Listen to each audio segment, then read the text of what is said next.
আমরা যখন ভয় পাই, ভয় পেলে কেমন লাগে আমাদের? অদ্ভুত, তাই না? এবং সেই ভয়ের মুহূর্ত বারবার যেভাবে জেগে থাকা অবস্থা চোখের সামনে আসে, ঠিক তেমনি ঘুমিয়ে গেলেও ওই একই মুহূর্ত বারবার আপনার স্বপ্নে হানা দেয়। কেন হানা দেয় জানেন? কারণ ওই স্মৃতি তো আর মুছা যাচ্ছে না কোনো জায়গা থেকে। ওই একই জায়গায় আপনাকে টেনে নিয়ে যায়। কারা নিয়ে যায় জানেন? এই মানব দেহের ভেতরে বিচরণ করা ওই সত্তাগুলো। তারা বারবার আপনাকে অতীতের সেই ইভেন্টের দিকে টেনে নিয়ে যায়, কারণ রূহ অতীত আর বর্তমান আর ভবিষ্যতে বিচরণ করতে পারে। সে অতীত বারবার দেখিয়েই আপনার এই স্বাধীন সত্তাকে একেবারে ধ্বংস করে ফেলে। ওই একই অবস্থা আমার ভেতর দিয়ে যাচ্ছিল ওই সময়। ওই দিন রাতের পরে যখনই আমি চোখ বন্ধ করেছি, ঠিক ততবারই ওই মুহূর্তগুলো আমার চোখের সামনে জীবন্ত হয়ে উঠত, খুব মারাত্মকভাবে জীবন্ত হয়ে উঠত, যা আমি আপনাকে বলে বোঝাতে পারবো না। কেবল যারা ট্রমায় আক্রান্ত, কেবল তারাই বুঝবে। 2 দিন 3 দিন আমি কোনো মতেই শান্তি পাইনি। এমন আতঙ্কে আমি ভুগতাম যে এই মনে হলো যে আমার পেটের পেছনে এসে এখনই আমার গলায় বেল্ট পরিয়ে দিবে, কুকুরের বেল্ট। আর গলায় সেই অনুভূতি, ওই কুকুরের বেল্ট গলায় পরানোর সেই অনুভূতি না, এই রেকর্ড করার সময় কেন জানি টের পাচ্ছি। হয়ে গেছে অনেক বছর।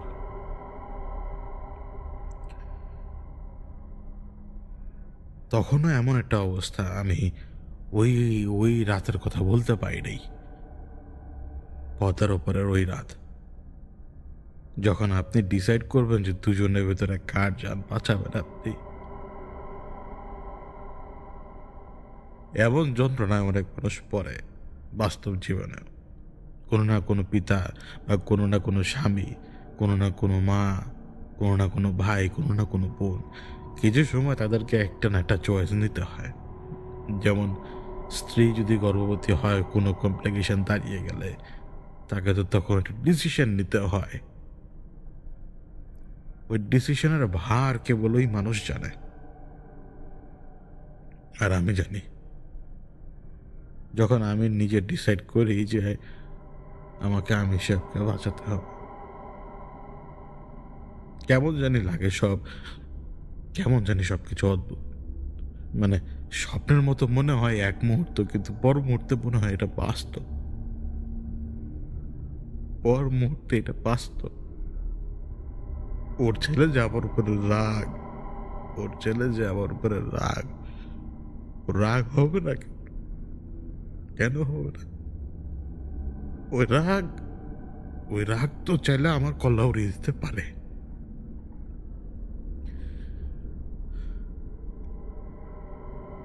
কারণ ওই পারে যাওয়ার ডিসিশনটা তো ঘুরে ফিরে আমার ভেতরও ছিল। কিন্তু আমি সাহেব কেন তার কর্মের ফল পেলাম? কিসের কর্মের ফল তা বুঝতে বুঝতে অনেক দেরি হয়ে গেছে আমার, জানেন। ওই সময় ওইটাই ভাবছি, ওই ওই ট্রমার ভেতরেও কিন্তু ওই কেমন জানি অদ্ভুত ওই রাতের কথাটা বারবার আমার মনে আসছিল। কারণ আমি ডিসাইড করেছি যে কে বাঁচবে কে বাঁচবে না।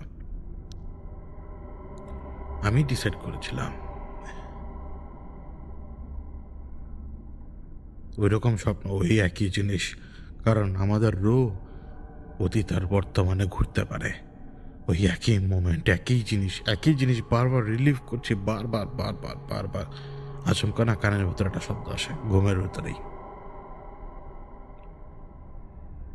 আচমকা কানের শব্দ আসে। কিন্তু আমি ঘুমালাম কিভাবে জানেন? কখনো রাত 1টা 1:30 ঘুমাইনি। ওই 2-3 দিন কেমন ছিল অবস্থা জানেন? শরীরে শক্তি পেতাম না। যেমন মানুষ আতঙ্কিত হয়ে পড়লে শরীর থেকে শক্তি হারিয়ে ফেলে নিজেদের, দুশ্চিন্তায় মানুষ শক্তি হারিয়ে ফেলে। আমি কেন শক্তি হারিয়ে ফেলেছি তা আমি জানি না। আমি সবসময় কুঁজো হয়ে থাকতাম, নিজেকে ভাঁজ করে রাখতাম বিছানায় শুয়ে থাকা অবস্থায়। যেন খুব শীত লাগছে, কিন্তু দিন তখন এরকম না যে যে শীত লাগবে, না না না, এরকম দিন না। তো কখন জানি 1:30টার দিকে চোখ বন্ধ হয়ে গেছে। ওই যখন ওই ফিসফিসানিটা শুনলাম, নাকের ভেতরও কেমন যেন একটা জ্বালা পড়ার মতো একটা অনুভূতি হচ্ছিল, জ্বরে আক্রান্ত ব্যক্তির মতো। চোখ খুললাম। চোখ খোলার পরে মনে হলো হৃৎপিণ্ডটা জাস্ট আমার গলা পর্যন্ত এসে পৌঁছে গেছে। চোখ খোলার সাথে সাথে আমার সামনে মানুষের মাথার খুলি না, আমি জানি না কোন প্রাণের খুলি, মানে অজস্র খুলি আমার চোখের সামনে। দেয়ালে 2টা ছায়া, আমার সামনে এক মহিলা বসা, তার হাতে তসবির মতো, কিন্তু তসবিও না। মহিলাটা বোরকা পরা এবং তার বসার ধরনটা এখন যতটুকু মনে পড়ে, ওই খুলিগুলোর উপরে সে বসেছিল। কোন প্রাণীর খুলি আমি জানি না, কিন্তু আমার ঘরে কোনো লাইটের সোর্স থাকতো না, ঘর থাকতো অন্ধকার। যতটুকু লাইটের সোর্স আসতো, কারণ একদম খোলামেলা এলাকা তো, ওই আকাশ যতটুকু আলোকিত থাকে ওই আলোই ঘরের ভেতরে ঢুকে আমার। কিন্তু কেন জানি মনে হচ্ছে যে ঘরে অন্য লাইট জ্বলে বা অন্য আলো আছে, কারণ আমি এদেরকে দেখতে পাচ্ছি। এই খুলিগুলো আমি দেখতে পাচ্ছি, খুলি আমি চিনি না, এখনো চিনি না। যে খুলিগুলোর উপরে বসা, খুলিগুলো কিন্তু কোনো আসন বা সিংহাসন না, খুলিগুলো জাস্ট মাটির উপরে রাখা। সে ওই খুলির উপরে বসেছে, মানে সে মাটিতে বসবে না।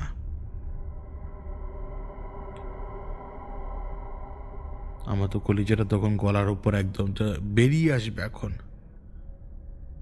ওই মুহূর্তে সে কি বললো সেটা আমার খেয়াল নাই, তার ভাষায় সে বলেছে। তারপরে ছু করলো একটা, মানে শব্দটা আসছে এরকম ছু। ওদিক থেকে একটা গরম বাতাস আমার উপরে লাগে। গরম বাতাসটা লাগার পরে যেমন শীতের কাঁপুনি হঠাৎ আপনাকে যদি ছেড়ে দেয় এবং আপনি যদি গরমের সোর্স পান, যেমন লাগবে আপনার, আমার এরকম লাগলো। মনে হলো যে আমি এখন নিজেকে ফেরত পেয়েছি। উঠে তো বসছি ধুরমুড়ে, ধুরমুড়ে বসতে দেখে সে তার হাত উঁচু করে বুঝালো বেশি যেতে নড়াচড়া না করি। তখনও হার্টবিট অনেক বেশি আমার। এবার আমি স্পষ্ট দেখতে পাচ্ছি তাকে। ঘরে কোথায় লাইটের সোর্স আমি জানি না, কিন্তু কেন জানি মনে হচ্ছিল এটা ওদেরই তৈরি করা আলো। দেয়ালে দুজন পাহারাদার এবং চারপাশে বিভিন্ন রকমের প্রাণীর, সম্ভবত খুলি, তার উপরে সে বসে আছে। এটাও খেয়াল করলাম যে তার ঠিক যে জায়গাটা সে বসা, আমি তো জানি না হাত পা আছে কিনা। আমি তসবি দেখতে পাচ্ছি, তসবিটা গুনছে সেটাও দেখতে পাচ্ছি, কিন্তু তারপরও কেন জানি মনে হচ্ছে তার হাত পা নেই। ওইটা শুধুমাত্র একটা জিনের অস্তিত্ব। সামনে মনে হলো যে এক বাটি, চওড়া একটা বাটি, আমাদের গ্রামে গঞ্জে যেরকম মাটির সরা পাওয়া যায় এরকম চওড়া একটা বাটি, আর হাতে কাজ করার মতো সুই সুতো। আমি এটাও দেখলাম এক টুকরো কাপড়। কি বললো বুঝলাম না, অনেকক্ষণ ধরে বলে গেলাম, বুঝলাম না কিছু। এটা সে বোধহয় টের পেয়েছে, কিন্তু পেছনে এক গার্ড, ওরা নড়াচড়া করছে না, ওরা ওইখানেই। সে বোধহয় টের পেয়েছে দেখে সে একটা ছোট্ট গ্লাসের মতো একটু পানি আগিয়ে দিল আমাদেরকে, ওই গ্লাসের ভেতরে পানি রেখে। ওই গ্লাস আমার ঘরের না, ছোট ছোট মোমবাতির জন্য যে গ্লাসগুলো পাওয়া যায় ওই গ্লাসগুলো। বোঝালো যাতে আমি পানিটা খাই।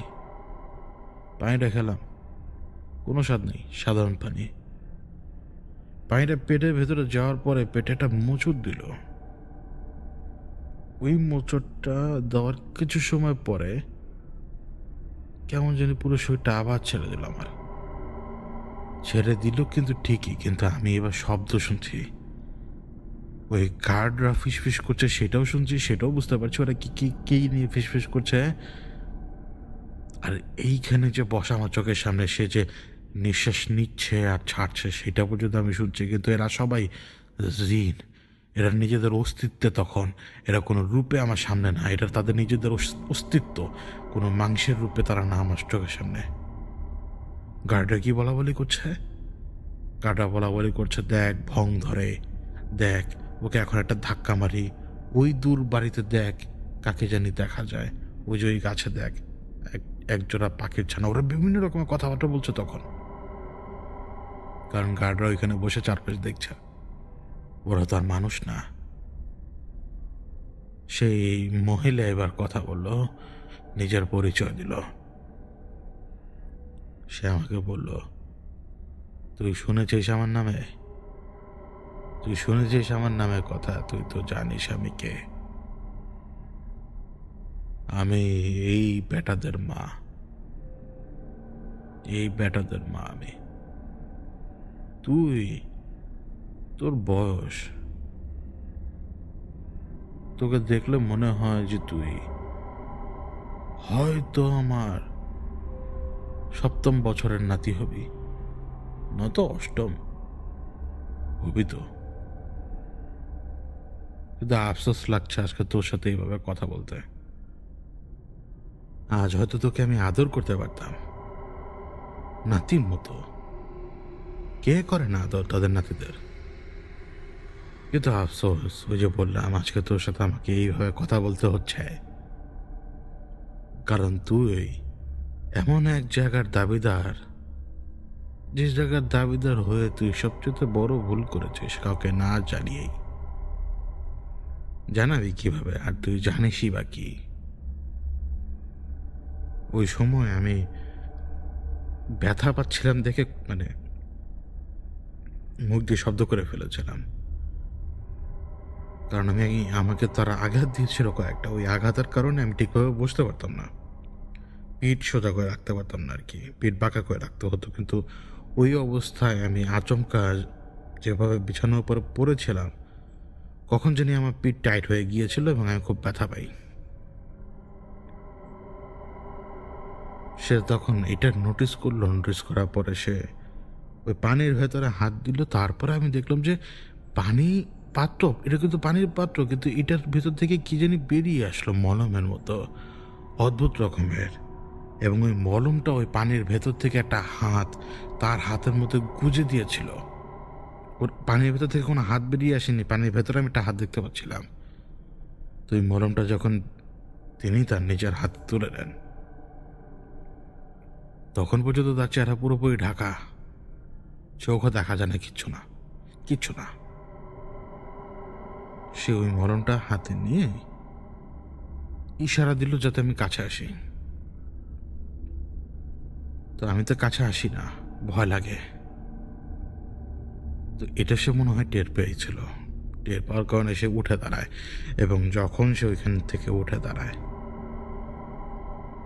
হেরে বাইনের আকৃতি আমার ঘরের সিলিং বরাবর। তখন একজন নারী, যার অঙ্গের কোনো কিছু আমি দেখতে পাচ্ছি না, তার আকৃতি আমার সিলিং বরাবর। সে আমার সামনে দাঁড়ানো কেন জানে আমার মনে হচ্ছে আমাকে এখনই টান দিয়ে ছিঁড়ে টুকরো টুকরো করে ফেলবে। আমার দরফরানি বেড়ে গিয়েছিল অনেক। ওই অবস্থায় সে বলল, তোর জামাটা উঠা, আমি এটা মাখিয়ে দিলে তোরা ব্যথা করবে না, ব্যথা আমি নিয়ে যাব। তো আমি কথাটা বুঝি নাই তখন আতঙ্কের কারণে। তো সে হাত বাড়িয়ে দেয়, এবং এই হাত দেখে তো আমার অবস্থা অনেক খারাপ হয়েছে। আমি চিৎকার পর্যন্ত দিয়েছিলাম, আমার মনে আছে। তো আমি চিৎকার দিয়েছিলাম, চিৎকার কেন আশপাশে মানুষজন শুনে নাই সেটা আমি জানি না, কিন্তু সে আমার কাপড়টা টান দিয়ে খুলে ফেললো, টি শার্টটা, এবং ওই হাত অন্য হাত সে আমার পিঠের মধ্যে রীতিমতো বুলিয়ে দিচ্ছে, এবং আমি তার চেহারা দেখতে পাচ্ছি তখন। আমার চেহারা তো কোনো ফেস নাই, ওটা কাপড় দিয়ে ঢাকা যায়। ওই ওই ওই মুখাবয়বটাই আমার চোখের সামনে, অথচ তার হাত আমার পিঠে, এবং সে যে জিনিসটা মালিশ করছে এটা অনেক ঠান্ডা। এবং যতক্ষণ সে মালিশ করেছে কয়েকবারই সে আমার পিঠে হাত বুলিয়ে দিয়েছে। কেন জানি মনে হচ্ছিল যে আমার পিঠ থেকে সমস্ত ব্যথা সে টেনে নিয়ে গেছে। এরপরে যেরকম একজন বয়স্ক মানুষ ধীরে সুস্থে হাঁটে, ওইরকম কয়েকটা স্টেপ নিয়ে সে যে বসলো। এবার আমি খেয়াল করলাম সে যখন স্টেপ নিচ্ছিল তখনও ওইখানে খুলি, অর্থাৎ সে মাটির উপরে পাই দেয় নাই, এমনভাবে বসলো যেন সে আমার সাথে আরো কথা বলবে। কারণ সে কাপড়ের টুকরাটা নিল, যে কাপড়ের ভেতরে সে বুনিনের কাজ করছিল বা বুননের কাজ করছিল। আমরা অনেকে সুতো দিয়ে সোয়েটার তৈরি করি না, ওরকম। সে আমাকে বলল, দেখ তুই সব কিছুই জানিস, আমি আমার ছেলেদেরকে সবচেয়ে বেশি ভালোবাসি, আমি এর চেয়ে কাউকেই বেশি ভালোবাসি না। এখন তোর প্রতি আমি দয়া করতে পারবো না, আমি শুধু এটা তোকে বলতে পারি, পালা। তুই যদি না পালাস তাহলে কিন্তু তোর সাথে সাথে ভয়ঙ্কর ঘটনা ঘটিয়ে ফেলবে আমার ছেলে। কারণ আমার ছেলের অনেক রাগ,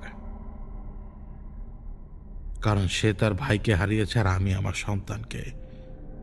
যার কাছ থেকে তুই পদবি নিয়েছিস সে সমস্ত কিছুর কারিগর। চুক্তি ভেঙে গেছে, এখনো কোনো চুক্তি নাই। এখন যদি দুশ্মনের মাথা না কাটে তাহলে কি হবে বল? দেখ, আমি জানি তুই মানুষ, তোর কোনো দোষ নেই, কিন্তু তারপরও তোর দোষ। তুই পদবি নিয়েছিস, ভালো ভালো তুই পালা, এবং তুই পালিয়ে যা, আর আমার ছেলে ওদের সবাইকে মেরে কেটে শেষ করে ফেলুক। যখন কেউই বাঁচবে না তখন আর লিডারের দরকার নেই। তাহলে তোর পদবি নিয়ে তুই থাকবি, তখন তোকে কেউ চিনবেও না, জানবেও না, কখনো কেউ মনেও রাখবে না। কিন্তু তুই যদি না পালাস আর যদি এখানে থাকিস, আমার ছেলে তোর কাছে আবার আসবে। যা করেছে ওরা তো শুধুমাত্র খেল। এবার যদি ছেলে আসে না, জীবিত রাখবে না তোকে আর। আমি এখানে এসেছি তোর জন্য না, আমার ছেলের জন্যই। আমার যেই ছেলেকে কতল করেছে, আমার সেই কতল হয়ে যাওয়া ছেলের স্মৃতি আমি ভুলিনি এখন পর্যন্ত।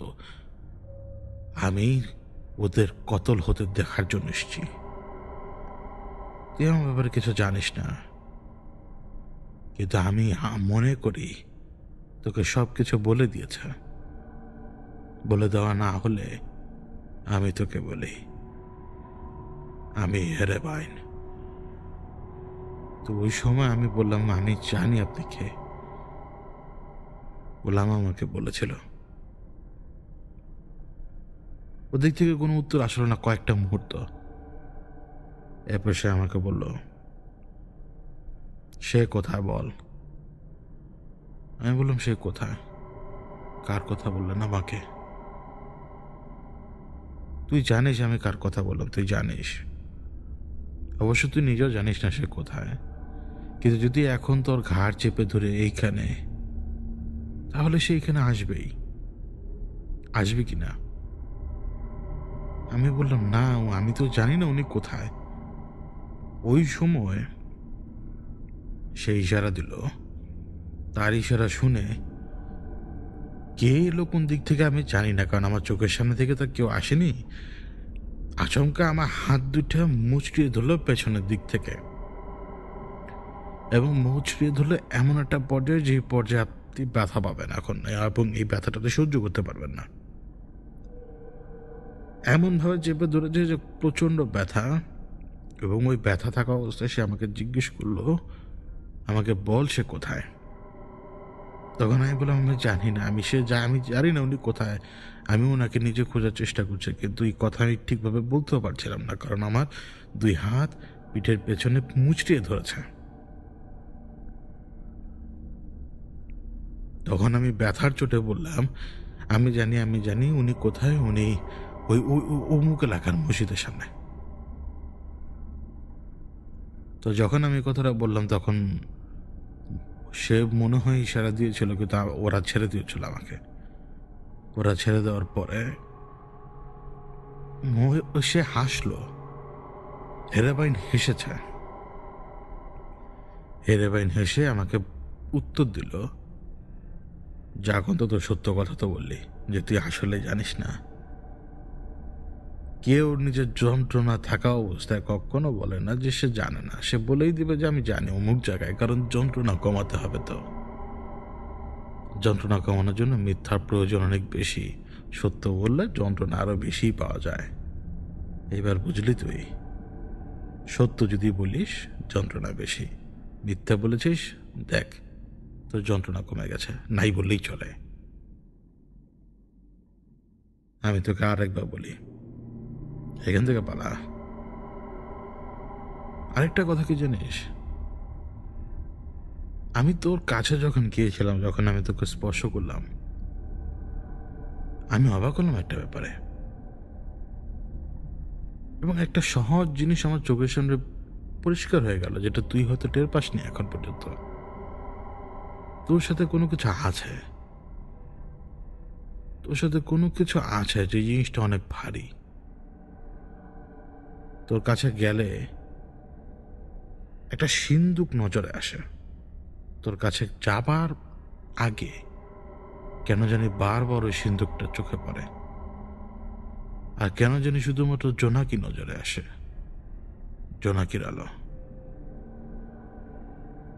তুই কি বুঝতে পারছিস একটা ঘটনা? তোদের আজকের এই দিন কিভাবে দাঁড়ালো? যার কাছ থেকে তুই পদবি নিয়েছিস সে তোকে বাঁচানোর জন্য চেষ্টা করে যাচ্ছে এখনো, এই অবস্থায়ও। তুই তো জানিস না সে কোথায়। ওর ছেলেকে তুই মেরেছিস তোর মনে হয়? ওর ছেলেকে কে মেরেছে? তুই তো মেরেছিস, তুই নিজে ঠিক করেছিস, কিন্তু ওর ছেলের ওই দিন কিভাবে আসলো সেটা কি জানিস তুই? তুই ওই এমন এক জায়গায় গেলি যে জায়গা থেকে আমরা খুব সহজে বেরিয়ে আসতে পারি না, সেখান থেকে তুই ঢুকে বেরিয়ে এসছিস জানের বিনিময়ে। অবাক হই আমি, অবাক।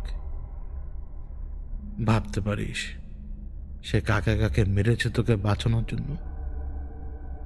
সে টের পেয়েছে তুই বড় বিপদে পড়বি, কারণ যেই জায়গায় তুই পা দিচ্ছিস সেই জায়গার সাথে তোর এক সম্পর্ক কত আগে থেকে তুই নিজেও জানিস না। কিন্তু আমি দেখতে পাচ্ছি তোর তোর পয়দা হওয়ার পর থেকেই সম্পর্ক। তুই জানবি কিভাবে? সময় হয়নি মনে হয়। এই জন্য কেন জানি আমার মনে হয় তুই পালিয়ে যাবি এখান থেকে ঠিকই, কারণ এখানে থাকলে আমার ছেলে তোকে মেরে ফেলবে।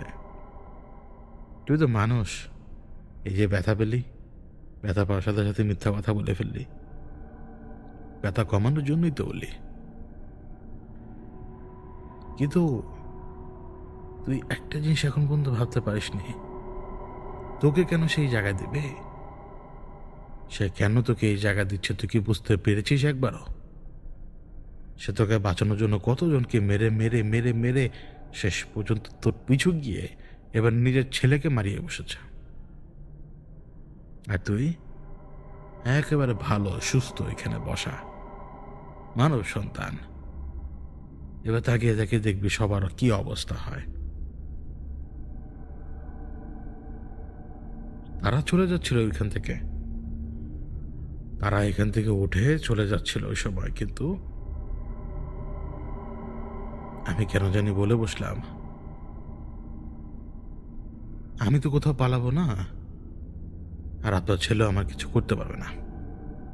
কারণ কি জানেন, আপনি যার অনুভূতি আমার কাছে পান আর যে জোনাকে আপনি দেখেন, ও যদি আসে না, ও এখন পর্যন্ত টের পায়নি।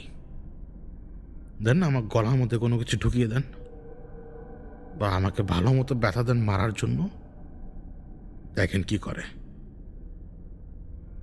যখন আমি কথাটা বললাম,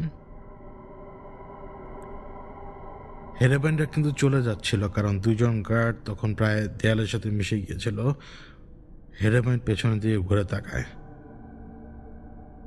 আমি তো বললাম যে তার চেহারা দেখা যায় না, কোনো কিছু দেখা যায় না, এটা শুধুমাত্র জাস্ট আকৃতি।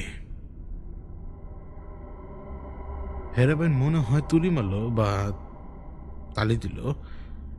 আমি বসা মানুষ, আমাকে ধাক্কা দিয়ে খাটের উপরে চেপে ধরলো, তারপরে 2 হাত এবং 2 পা কেউ বোধহয় চেপে ধরেছে টান টান করে, এবং আমার মাথাটা ঘুরিয়ে রেখেছে হেরেবাইন যেদিকে সেই দিকে। তো হেরেবাইন এগিয়ে আসলো, তার হাতের ভেতরে ওই সুই, আর ওই যে বললাম না সুতা দিয়ে সোয়েটার সেলাই করে যেভাবে, ওই কাজটা সে করছিল। সে এগিয়ে আসার পরে সে সরাসরি একটা সুই আমার হাতের ভেতরে ঢুকিয়ে দেয়, বাহুতে, যে জায়গায় সচরাচর আমরা ইঞ্জেকশন দিই হাতে। ওটা সে যখন ঢুকিয়ে দেওয়ার সময় ব্যথা পায়নি, কিন্তু ঢুকিয়ে দেওয়ার পরে সে নড়াতে শুরু করলো ভেতরে। এবং ওই সময় যে যন্ত্রণাটা পেলাম আমি, ওই যন্ত্রণাটা না মুখ দিয়ে শব্দ আসতে যাচ্ছিল, কিন্তু আমার মুখেও তখন একটা হাত অনেক বড়, ভেজা আর ঠান্ডা হাত, মনে হচ্ছে যেন পানি থেকে উঠে আসা হাত এটা, এবং এই হাত অনেক বড়। কতক্ষণ যে আমাকে সুই দিয়ে খাই দিতে থাকলো আমি টের পাইনি, কারণ সময় থমকে যায় যখন আমরা কষ্টের ভেতরে থাকি। আমি চিৎকার করে কোনো কিছুই করতে পারছিলাম না, কারণ আমার মুখ একদম বাধা। তারপর আমাকে ছেড়ে দিল। পিঠে অমুক জায়গায় তমুক জায়গায় বিভিন্ন জায়গায় সুই ফুটিয়েছে। ওইখানে ব্যথা করছিল, মনে হচ্ছিল যে সুই তখনও, কিন্তু আসলে না, ওই যে সুই ঢুকিয়ে দিয়ে বের করেছে তো ব্যথা দিয়ে, এই জন্য অনুভূতি ওরকম লাগছিল যে চারপাশে সুই। বসতে পারছিলাম না 2 পায়ের পাতায় দাঁড়ানো ছাড়া, আর ওইভাবে উপর হয়ে থাকা ছাড়া। তো 2 পায়ের পাতার উপরে এবং হাঁটুর উপরে ভর দিয়ে বসে আছি দাঁড়ানো অবস্থায়। হেরেবাইন তখন নিজের জায়গায় বসা। সে বলল, কই, কেউ তো এলো না। এই যে আমি তোকে এত ব্যথা দিলাম, যন্ত্রণা দিলাম, কেউ তো এলো না, আর কেউ আসবেই বা কেন? কারোর আসার তো কোনো কথাই নেই। আমি আমার সন্তানদের ছাড়া কারো কোনোদিন পরোয়া করিনি, আর করবো না। আর আমি তোর মতো এ মানব সন্তানের পরোয়া কেন করব?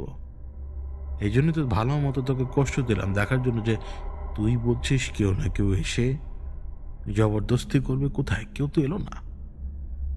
এটাই প্রমাণ করে তুই সাধারণ মানুষ, তোর প্রতি কারোর কোনো দায়বদ্ধতা নেই। আমি এখানে আবারও বলছি, কেন ওদের সবাইকে কতল হতে দেখবো আমি? ওদেরকে কতল করবে আমার ছেলে বাশার আইন। তুই আমার ব্যাপারে জানিস না। আমি সব কিছু আমার ছেলেদের জন্য করতে প্রস্তুত, যেই কোনো সময়, যেই কোনো কাজ। কিন্তু আগে আমার দরকার আমার সন্তানের মৃত্যুর প্রতিশোধ।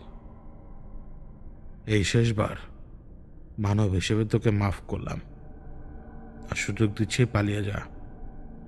না পালালে তোর হাতে উপায় নেই। এরা ধর্মাহীন, এরা হিংস্র, এরা আগ্রাসী, এরা ক্ষমতা কুক্ষিগত করতে যেই কোনো কিছু করতে পারে। এরা আমার বেটা। আমি আমার বেটাদেরকে চিনব না তো কারা চিনবে? এই কথা বলার পর পরে সে এখান থেকে চলে গেছে। ওই দিনগুলোতে তখন পর্যন্ত আমি একা, এবং যখন সে ওইখান থেকে চলে যায়, মানে আমার রুম থেকে, আমার রুমে যে আলোটা ছিল সেই আলোটা তখন গায়েব হয়ে যায়, একেবারে সেই ন্যাচারাল অন্ধকার আমার রুমের ভেতরে। তখন মনে হলো যে স্বপ্ন দেখলাম, কিন্তু আবার কেন জানি মনে হলো যে না, কারণ শরীরে সেই ব্যথার টের পাচ্ছি। যেই যেই জায়গায় সে সুইগুলো ঢুকিয়ে দিয়েছে সেই জায়গায় সেই ব্যথা আমি টের পাচ্ছি। আজকে এই মুহূর্তে আমি আপনাদেরকে একটা কথা বলি। ওই কথার মানে আমি এখন বলতে যখন বুঝি, সেই সময় এসে বুঝতে পারলাম। আমি আপনাদেরকে বলেছিলাম যে আমি সাহেব একজন একজন করে মারতে মারতে তিনি ওই পার পর্যন্ত পৌঁছে গিয়েছিলেন। তখন কিন্তু আমরা ওই পারেই। কেন জানেন? আমির সাহেব ওই থ্রেডটা টের পেয়েছিলেন, যে থ্রেডের কথা এই যে হারে বাইন আমাকে সেই দিন বলেছিল আর কি, বছর বছর আগের। আমির সাহেব টের পেয়েছিল যে ওই পার থেকে কোনো কিছু আমার পেছনে ভালো মতো লাগবে, এবং তা আগে থেকে তিনি জানতেন। তো সেই রাস্তাটা তিনি জাস্ট নষ্ট করতে চেয়েছিলেন, কিন্তু তিনি নিজে কিন্তু কর্মফলে বিশ্বাসী। তিনি আমাকে কর্মফলে বিশ্বাসী করে তুলেছেন। ওইটা ওনার কাজই ছিল না। উনি নিজে চেষ্টা করেছেন আমাদের জন্য, বিশেষ করে আমার জন্য। তিনি সমস্ত বাধাকে চেয়েছেন যে নিজের হাতে নষ্ট করতে, কিন্তু ওই কর্মের ফলটা আর কি উনি বিশ্বাস করেন উনি ওনার ছেলেকে হারিয়ে পেয়েছেন। আর আমি বিশ্বাস করি ওই পারে যাওয়ার আগ্রহের কারণে আমি সেই কর্মফল পেয়েছি।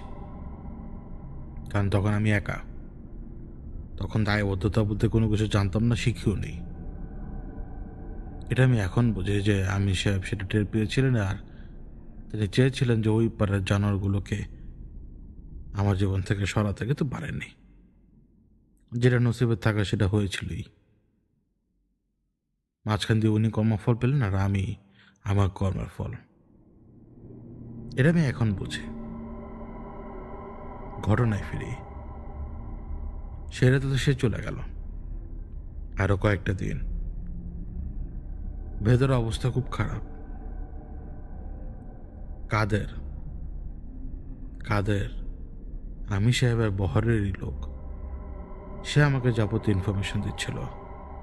কাদের বারবার চাইছিল যাতে আমি বাইরে আসি, আমি যাতে বহরের সাথে দেখা করি। বহরের দুই ভাগ, যে ভাগের অল্প কয়েকজন আমার পক্ষে আর বেশিরভাগ আমার বিপক্ষে ছিল, তারা আমার বিপক্ষে এখনো, এবং তারা নিজেরাও চায় যে তারা মোকাবেলা করবে। কিন্তু তারা এখন এটা চায় যে মোকাবেলা করার অর্ডারটা যাতে আমি দিই। যা কোনো মতে জাস্ট বলে দিলাম যে হ্যাঁ আপনারা দেখুন, এটা বলে দিলেই হয়। কাদের আমাকে এই কথা বলেছিল সেদিন। এখন তাদের সাথে যে আমি দেখা করতে যাওয়ার আগে আমি আয়নায় আমার চেহারার দিকে তাকাই। মাথার চুলগুলো একেবারে জিরো ছাড় দেওয়া, মানে জিরো ছাড় বা জিরো কাট বলে, অলমোস্ট টাক। নিজের চেহারার দিকে তাকিয়ে আছে, চিনতে পারছি না ভালোভাবে এই মাথার চুল কতটা ডিফারেন্স ক্রিয়েট করতে পারে চেহারার। শরীরের ভেতরে সেই দাগগুলো আর সেই ব্যথাগুলো তখনও কমে এসছে অনেক। আমি বাইরে বের হলাম এবং সেই জায়গায় যে পৌঁছালাম, যে জায়গায় আর সবাই সবসময় আমরা দেখা করেছি, সব সময়। সেখানে যে পৌঁছানোর পর বুঝতে পারলাম যে চারপাশে গাছে পাখির রূপে অবস্থান নিচ্ছে সবাই। তারা ভেবেছিল যে আমি বলবো যে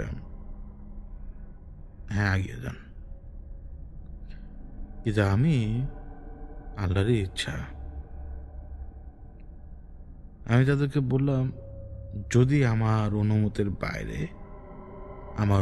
বাইরে যে কারোর যদি ইচ্ছে হয় ওদের সাথে লড়াই করার, তো তাহলে তারা যে লড়াই করুক। আর যদি আমার উপরে কারোর বিশ্বাস না থাকে, তারাও বাইরে যে লড়াই করুক, অথবা তারা স্বাধীন। আর যদি একজনেরও আমার উপরে বিশ্বাস থাকে, তাহলে আমি তাকে বলবো আমি দেখবো ব্যাপারগুলো, কেবল আমি, অন্য কেউ না। এই কটা শব্দ, মানে আমি সেখানে 2 মিনিটে বেশি ছিলাম না। এই কটা শব্দ বলে আমি সেখান থেকে বেরিয়ে আসি। কাদের হতবাক হয়ে গিয়েছিল। কাদের এক্সপেক্ট করেনি যে আমি এরকম বিহেভিয়ার দেখাবো, মানে আমি যে ঘুরে যাব পোল্টি দিব, এটা বুঝতে পারেনি। কিন্তু পোল্টি দিতে গেল সাহসের দরকার, কারণ ওই ছোট্ট মানুষটা আমি তখনকার, আজকে ঘটনা বলছে 8-10 বছর হয়ে গেছে, ওই ছোট মানুষ আমি তখন ওই যে ব্যাকফুটে পড়েছে, পরিবারের প্রতি তার পিছু টান ছিল না। ওই যে সাহসটার দরকার পড়ে সেই সাহসটার যোগান পেয়ে গিয়েছিলাম তখন। মানে হেড অন কলিউশন যেটাকে বলে, যায় মানে একেবারে হেড অন কলিউশন, যা হওয়ার হবে। কাদের আমার পিছু পিছু আসছিল, কিন্তু আমি চাচ্ছিলাম না সে আমার পিছু পিছু আসুক। আমি হেঁটে ইচ্ছা করে ওই জায়গাতে আসি যেই জায়গাতে আমি এখন বগামাঝির সাথে দেখা করি। আমি ইচ্ছে করে ওই জায়গাতে আসি, কিন্তু এখন আগের অতীতের সেই পরিবেশ এখন না। এবং তখন কিন্তু বগামাঝি আমার চোখের সামনে পড়েনি বা আমি তাকে দেখিনি। আমি ওইখানে আসি, আমার চোখের সামনে নদী অনেক বড় তখন, আস্তে আস্তে আস্তে আস্তে সব শেষ হয়ে গেছে। তাই চোখ বন্ধ করে আমি হেরেবানের আসল নাম তো জানি, আমি ওই দুঃসাহসটা দেখালাম। আমি হেরেবাইনকে ডাকলাম ওইখানে। এটা চরম দুঃসাহসের বাইরে আর অন্য কোনো কিছু না। এবং আমার ডাকাটাই যথেষ্ট, আমাকে 10 বার ডাকতে হবে না, একবারই। এবং ওই একবার ডাকা হেরেবাইনের মতো যে কোনো ব্যক্তির কাছে প্রচণ্ড হিংসাত্মক। এটা তারা সহ্য করবে না কোনো মতেই। ধরুন আপনি ডাক দিলেন আপনার দেশের প্রাইম মিনিস্টারকে, এবং সে বাধ্য হচ্ছে আপনার ওই এক ডাকে এখানে আসতে। এটা তার জন্য কতটা কতটা মারাত্মক ইগোর, এটা আপনি বুঝতে পারবেন না। হেরেবান যখন আমার সামনে আসলো পানির উপরেই, তখনও সে পানির উপরে বসা, তসবিটা ঘুরছে। কেন জানি মনে হলো যে তসবি না, এটা অনেকটা প্রেয়ার বিডের মতো, ক্রিশ্চিয়ান প্রেয়ার বিড যেরকম হয় ওইরকম। এবং খুব ভায়োলেন্টলি সে তসবি গুনছে অথবা প্রেয়ার বিড গুনছে, সে ভায়োলেন্টলি নড়ছে। এটা পেছনে গার্ড, 2 জনের বদলে আরো অনেকজন পানির উপরে। সে যখন আসলো, কেন জানি মনে হলো যে একটা উড়ন্ত তলোয়ার এসেছিল আমার বুক বরাবর, কিন্তু সেটা গায়েব হয়ে গেছে। মানে এরকম আমার মনে হচ্ছিল।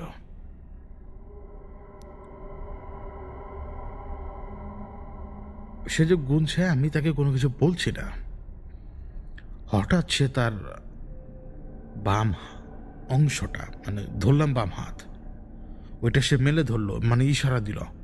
যেদিকে ইশারা দিল সেদিকে পানির ভেতর থেকে একটা মানুষ ভেসে উঠল, যাকে বেঁধে রাখা হয়েছে কোনো খুঁটিতে, কাকতারুয়াকে যেভাবে রাখা হয় ওইভাবে। এবং যে মানুষটা, আমি বুঝতে পারছি না সে কে, কিন্তু তার শরীরে কোনো কাপড় নেই। এবং তার শরীরের অবস্থা এতটা বিকৃত যেটা আমি আপনাকে ভাষায় বোঝাতে পারবো না। তার শরীরের বিভিন্ন জায়গায়, মানে কোনো অংশ বাকি রাখে নাই, মানে মনে করুন যে একটা কলমের সমপরিমাণ গর্ত করে ফেলেছে শরীরের সব জায়গাতে। একটা কলমের ডায়ামিটার যতটুকু অতটুকু, এবং সেই জায়গাটা যেমন গর্ত হয়ে গেছে, রক্তগুলো বেরোচ্ছে, এবং তার চেহারাটা কেমন জানি আমার সাথে মিলে। হেরেবাইনের ইশারা ছিল এইটা, যে এইবার তোর সাথে এই ঘটনা ঘটবে। হেরেবাইন আমাকে ওই ইশারাই দেয়। আমি দেখলাম সবে, আমি দেখলাম, কিন্তু আমি কোনো রেসপন্স করিনি ওই সময়। ওই শরীর থেকে যে রক্তগুলো নিচের দিকে পড়ছে পানির উপরে টপ টপ করে, ওইটা পর্যন্ত আমি দেখছি। এবং চেহারা তো মনে হয় আমারই। ডর ভয় লাগে নাই, কারণ শরীরের পেছনে একটা অদ্ভুত অনুভূতি পাচ্ছি, মানে শিহরণ, যেন কেউ পেছনের দিক থেকে আমাকে দেখছে, এবং যে দেখছে সে আমার গার্ডিয়ান। বোঝাচ্ছে ভয় নাই, তোমার গার্ডিয়ান এখানে আছে। হেরেবাইনের সাথে আমার সেই দিন ওই সময় শেষ কথাটা হয়। হেরেবাইন আমাকে বলেছিল, রাবাইনকে কতল করার মতো যত কিছু করার দরকার ছিল সবই করেছি, তাও একবারে রাবাইনকে কতল করেছি, একবারে। আমার ছেলে দেবরাইন মারা গেছে, আমার সবচেয়ে আদরের ছেলে, আর আমার সবচেয়ে বীর দর্পে চলা যেই ছেলে বাশের আইন, ও এবার তো ওকে কি করবে তুই জানিস না, কিন্তু আমি বাসারেনকে বলবো তোকে যদি জিন্দা আমার কাছে নিয়ে আসে। এই হাসর আমি করব তোর, যে হাসর তুই দেখতে পাচ্ছিস এখন এইখানে আমি করেছি এর সাথে, এই হাসর আমি তোর সাথে করব, এটাই তুই। এরপর পরে একটা সিংহাসন যদি পানির উপরে থাকা অবস্থায় ব্যালেন্স হারিয়ে পেছনের দিকে যদি পড়ে যায় যেভাবে, ওইভাবে পড়ে গেল সব। কেমন জানি লাগলো, বোঝাতে পারবো না, মানে কেমন জানি লাগলো। পেটের ভিতরে এক অশান্তি টের পেতে শুরু করলাম। পিঠের পেছনে যে শিহরণটা ছিল, মনে হচ্ছিল যে গার্ডিয়ান কেউ দাঁড়িয়ে আছে। পেছনে দিকে ঘুরে তাকিয়েছি, মনে করেছিলাম দিগতে তারা হয়তো আছে, কিন্তু কেউ নাই সেখানে। একটু অবাক হলাম যে আমি এখানে তাহলে একা দাঁড়িয়েছিলাম, আর হেরেবেন আমাকে ছেড়ে দিল মনে হলো আর কি। কিন্তু ওই সময় আমার চোখের সামনে ভেসে উঠল একটা কলেজা, মানব দেহের কলেজা, এবং ওই কলিজার ভেতরে সুই ঢুকিয়ে দিল, এবং সুই ঢুকিয়ে দেওয়া মাত্র আমি আমার বুকে এক ভয়ঙ্কর শার্প একটা পেইন টের পেলাম। এরপর আরেকটা ঢুকিয়ে দিল এবং আরেকটা শার্প একটা পেইন আমি টের পেলাম, যার কারণে আমি মাটির মধ্যে বসে পড়েছিলাম। এরপর আমি ওই মানুষের কলিজাটাকে না, ওই যে কাপড় যেভাবে মোচড়া এভাবে মোচড়াতে দেখলাম। আমার কেমন জানি লাগলো, আমি সেটা আমি আপনাদেরকে বোঝাতে পারবো না, কিন্তু আমার মুখ দিয়ে রক্ত বেরিয়ে এসেছিল তখন, বমির স্পিডে রক্ত বেরিয়ে এসেছিল। এবং আমার কেন জানি মনে হচ্ছিল যে আমি মাটি থেকে অনেক উপরে ধীরে ধীরে ভাসছি।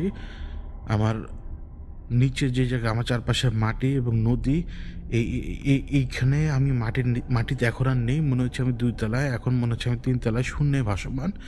মনে হচ্ছে আমার রুহটা উপরের দিকে চলে যাচ্ছে।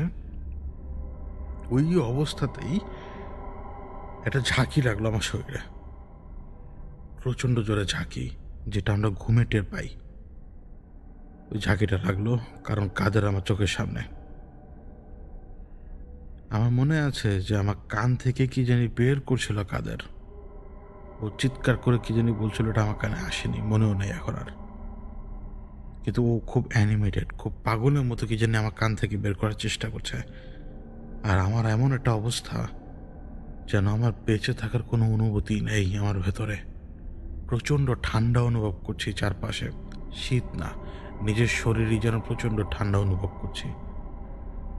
কেমন জানি লাগছে আমার শরীরের ভেতরে, মনে হচ্ছে ঠান্ডা কি জানি বয়ে যাচ্ছে শরীরের ভেতরেই, হাতে পায়ে উরুতে রানে। চারপাশে দুনিয়া আমার ঘুরছে তখন, কিন্তু মাথা ঘুরাচ্ছে না, ঘুরছে মনে হচ্ছে সব। আমি কাদের চেহারার দিকে ভালো করে তাকাতে পারছি না, একটু মাদকাসক্ত লোকের মতো লাগছিল তখন নিজের। এটা আমি আপনাদেরকে বলে বুঝাতে পারবো না। আমি শ্বাস নেওয়ার চেষ্টা করছিলাম অনেক জোরে। কাদের কি জানি বলছিল, কিন্তু কাদের খুব বেশি চিৎকার করছিল, আমার স্পষ্ট মনে আছে। আমার পিঠে সে ঘুষি বা কিল মারার চেষ্টা করছিল, মানে কোনো কিছু সে বের করার চেষ্টা করছিল। পর মুহূর্তে সে আমাকে পেছনের দিক থেকে জড়িয়ে ধরে চাপ দিয়ে বুকের ভেতর থেকে হাওয়া বের করার চেষ্টা করছিল, অর্থাৎ আমি আসলে দমই নিতে পারছিলাম না। আমি শ্বাস নিতে পারছিলাম না কিনা আমি জানি না, কিন্তু এটি হচ্ছে ব্যাপার। কাদেরের কথা অনুযায়ী আমি নিঃশ্বাসই নিতে পারছিলাম না, আমি নীল হয়ে যাচ্ছিলাম, আর আমার মুখ থেকে কোনো রক্ত বের হয় নাই। আমার মুখ থেকে কোনো রক্ত বের হয় নাই, বরং ওটা হাওয়া বেরিয়ে এসেছিল, যেটাকে আমি রক্ত দেখেছি তখন। আর আমি দেখেছি কলিজা চাপ দিতে না, কলিজা মুছাতে না, ওটা কলিজা ছিল না। ওটা কলিজা হলো, ওটা এফেক্ট সরাসরি আমার ফুসফুসে ছিল, আমার হার্টে ছিল না। সে যখন মুচড়িয়েছে আমার হার্ট, সে মুচড়ায়নি, সে আমার ফুসফুসটাকেই মুচড়ানোর চেষ্টা করেছে, যার কারণে আমার বাতাস নেওয়া, মানে নিঃশ্বাস নেওয়া টেওয়া সব আটকে গিয়েছিল। যখন মনে হলো যে সব কিছু খুলে গেছে, মানে শ্বাস নিতে পারছি, তখন আমি মাটিতে পড়ে গিয়েছিলাম, কলাপস করে মাটিতে পড়ে গিয়েছিলাম। নিঃশ্বাস নিতে পারছি, সবই টের পাচ্ছি। সামনে শুধুমাত্র আকাশের তারাগুলো দেখা যায়, আর দিগন্তে গাছপালা দেখা যায় দিগন্তে। আর কিছু মনে নেই। মনে হলো একটু ঘুমানো দরকার, অনেক নিঃশ্বাস নেওয়া দরকার, হার্টবিট বেড়ে গেছে, একটু ঘুমানো দরকার, শরীর আমার কাহিল।